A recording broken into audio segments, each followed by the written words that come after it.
যাই হোক গাইস, মানে এরপরে আমরা লাইন আছি মোটামুটি আধা ঘন্টা লাইন যাবো, এত লোকের ভিড় কি বলছে। এখন ফাইনালি ঢুকতেছি, ফাইনালি ঢুকে পড়লাম।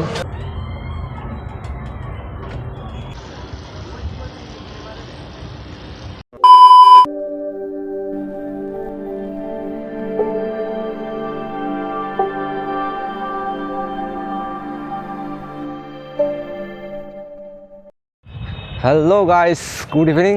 তো গাইস, আজকের এই এপিসোডটা হচ্ছে লাস্ট এপিসোড। তো এখান থেকে আমরা একটা মানে ভিডিও বানিয়ে তো আমাদের সেই দীঘা এপিসোড মানে দীঘার যে জার্নিটা ছিল এখানে শেষ করব। সেটা হচ্ছে আমরা এখন যাচ্ছি অমরাবতী পার্কে, খুবই একটা মানে দীঘার একটা ফেমাস পার্ক বলা চলে। টোটাল পূর্ব মেদিনীপুরের যে একটা মানে বিখ্যাত জায়গা যেটা হচ্ছে দীঘা, এটা আশা করি সবাই জানে আর কি। ওয়েস্ট বেঙ্গল নাম মানে ইন্ডিয়ার সব লোকেই জানে আর কি। এটা যাই হোক মানে সেকেন্ড র্যাঙ্কে আছে মানে টুরিস্টের দিক দিয়ে। তো এটা এখন আমরা যাচ্ছি। যাই হোক মানে আমাদের সেই লজ থেকে মানে অমরাবতী পার্কে যাওয়ার আগে একটা সুন্দর জিনিস দেখতে পেলাম। এটা হলো দীঘা শঙ্করপুর উন্নয়ন মানে একটা কর্তৃপক্ষ কমিটি, এটা গভর্নমেন্ট দ্বারা স্বীকৃত আর কি। যাই হোক মানে এখানকার গভর্নমেন্ট বলতে সেই মমতা সরকার খুব সুন্দরভাবে একটা তৈরি করে দিয়েছে।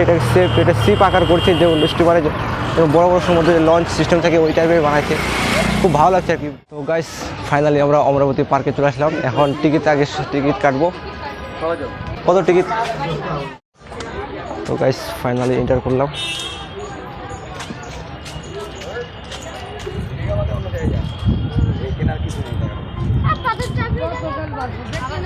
তো গাইস মানে ভিউটা একটু হয়তো খারাপ আসতেছে, কারণ মানে একটু সন্ধ্যা টাইপের আসলাম, তো একটু আগে আসতে তো কী করবো, মানে একটু কাজ ছিল তো, অন্য কাজের জন্য আসতে পারলাম না।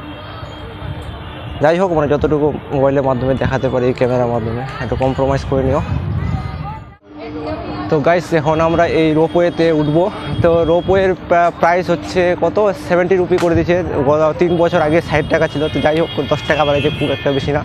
তো গাইস ওখানে টিকিট কাটার সময় তোমাদের আগে মোবাইল নাম্বার দিতে হবে, একটা ওটিপি আসবে, তারপরে মানে উঠতে পারবো। এখানে মানে ব্যাপারটা হচ্ছে কি মানে কোনো কিছু যদি বাই চান্স প্রবলেম হয়ে যায় সেটা রিস্ক মানে একটা কোম্পানি হয়তো মানে এই কর্তৃপক্ষ নেবে না আর কি। এই টিকিটটা দেখে নাও, এটা মানে সম্পূর্ণ একটা লিস্টের মতো বাড়ায় আসছে, যেরকম ইলেকট্রিক বিল থাকে।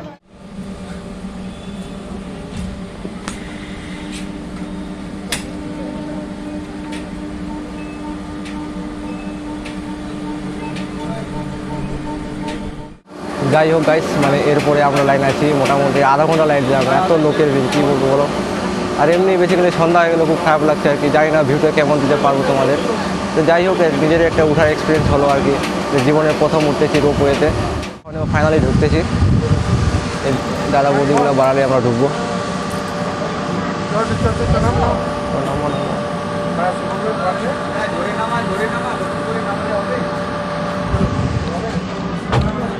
তো গাইস ফাইনালি ঢুকে পড়লাম, এখন দেখা যাক কীরকম লাগতেছে।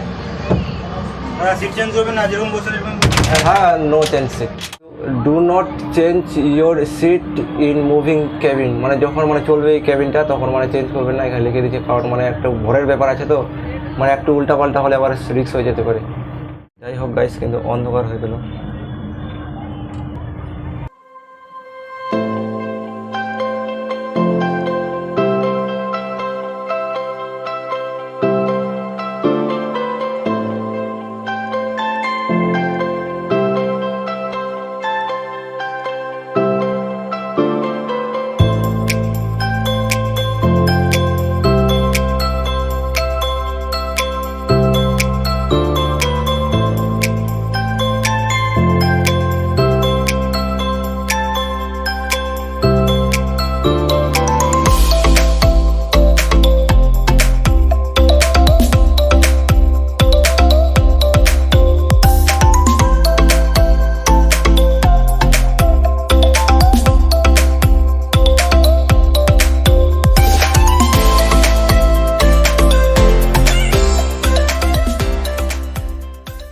তো গাইস বেকার হয়ে গেলো 70 টাকা, মানে কোনো তো মজাই পেলাম না। আসলে অন্ধকার 70 টাকা বেকার হয়ে গেল।